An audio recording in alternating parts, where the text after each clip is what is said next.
Ayo mashusho muri kureba na y'umuvugizi wa polisi witwa ASP Boniface Rutikanga ubwo yarari mu karere ka Kayonza. Murabona ko rwose yaratwaye igare, ahangaha rero akaba yararimo kugenda azenguruka muri gare ya hariya i Kayonza, ubwo polisi yarari mu bukangurambaga bwo kwereka abanyonzi uburyo bakwiriye kujya batwara amagare yabo mu muhanda ariko batabangamiye ibindi binyabiziga.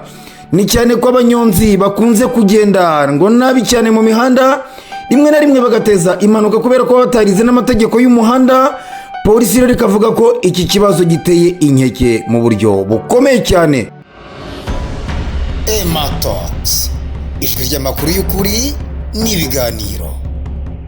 Abantu mwese muba hano mu mujyi wa Kigali ahitwa Nyabugogo murabizi uburyo urujya n'uruza rw'amagare ndetse n'imodokari babirimo bigenda binyuranyuranamo mu buryo bukomeye, ku buryo abanyonzi kenshi na kenshi bagenda bakata hagati mu mamodokari bikarangira bakoze impanuka, abandi ngo bakagenda bafashe ku binyabiziga inyuma, rimwe na rimwe bagashiduka baguye kandi bigateza ibyago byinshi abashoferi cyangwa se abayobozi b'ibinyabiziga, bikanarangira bamwe na bamwe bafunzwe kubera ko baba bashinjwa ko ari baba bishe abanyonzi. Ahangaha rero mu karere ka Kayonza, ahangaha nibwo polisi yavuze iti nta kundi byagenda usibye gukora ubukangurambaga hariya mu karere ka Kayonza, tukereka abanyonzi uburyo bakwiye kujya batwara amagare yabo ariko batabangamiye n'ibindi binyabiziga. Ni muri urwo rwego rero ASP Boniface Rutikanga, umuvugizi wa polisi y'u Rwanda, mubona rwose anyonga igare arimo kugenda akatakata aho hantu, arimo kugenda n'ubundi abereka abanyonzi uburyo bakwiye kujya bitwara muri iki kibazo cyo gutwara abagenzi ariko bagendera mu mihanda minini n'ubundi igendamo n'ibinyabiziga, ngo ku buryo bakwiriye kujya babikora neza. Ahangaha tukavuga ko rwaba ari urugero rwiza cyane kubona umupolisi uri mu rwego nk'urwa ASP Rutikanga Boniface agira gutya agafata igare akagenda atembera hariya i Kayonza, akagenda yereka abanyonzi uburyo bakwiye kujya bitwara.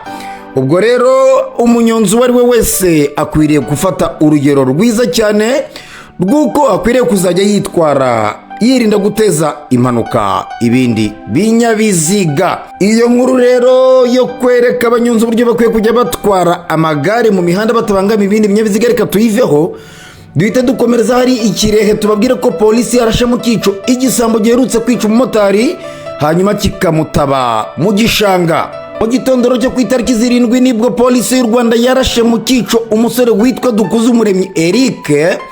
Uyu nguyu akaba yarakurikiranyweho icyaha cyo kwica umumotari akamwibira moto.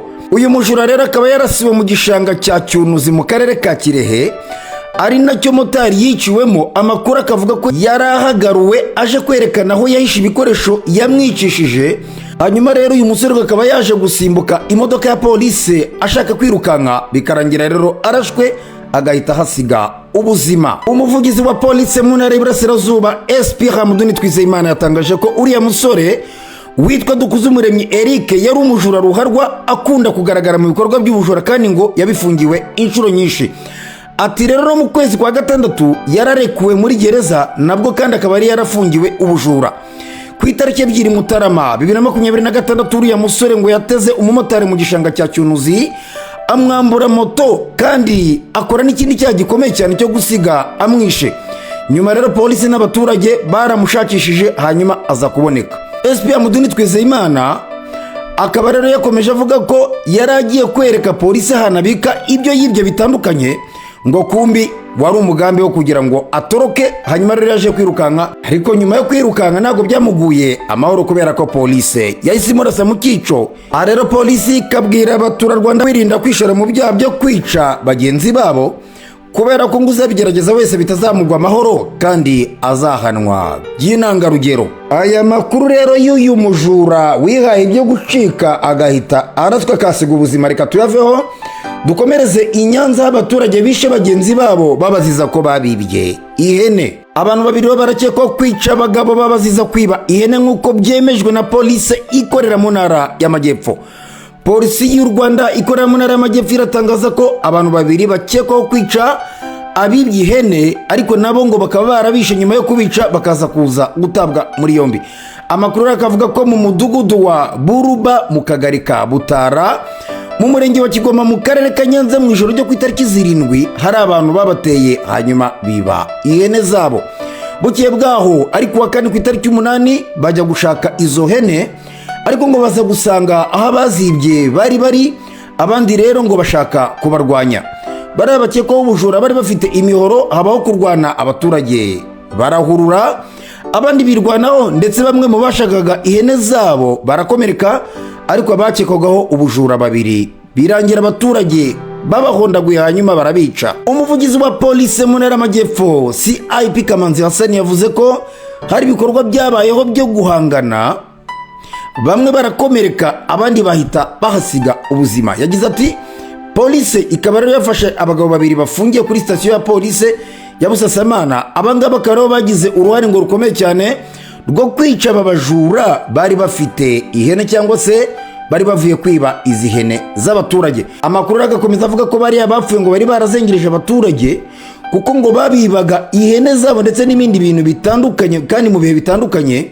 Hanyuma rero ngo bagiye bafungwa rimwe na rimwe ngo bagafungurwa bakongera bakagaruka bakiba, bityo rero abaturage bakavuga ko bari bamaje kurambirwa icyari gikurikiyeho byari kubafata noneho ngo bakabica. Polisi rero isaba abaturage kwirinda ubujura ndetse abaturage bakirinda kwihanira. Amakuru akavuga ko imwe muri ziriya hene zibwe ngo zagize gutya zikaboneka, ariko imwe muri zo ngo igahita ibyara. Ngayo nguko rero amakuru atandukanye twatubafitiye, ariko nanone tugasaba ko abaturage bakwiye kujya birinda kwihanira, akajya habaho gutanga ubutabera mu buryo bugaragara kandi mu buryo busesuye, kubera ko niba abantu baje bakiba ibintu by'abantu bakabafungura 1, 2, 3, murumva ko bigenda biteza ibibazo, aho abaturage bagira gutya bakarambirwa bagafata icyemezo noneho cyo kugira gutya bakabahanisha igihano cy'urupfu, bakabafata bo bwabo bakabiyicira. Mukomeze kugubwa neza mu muherereye hose, Imana ikomeze ivange mu byanyu. Nge ndi Emmanuel Nshimiyimana.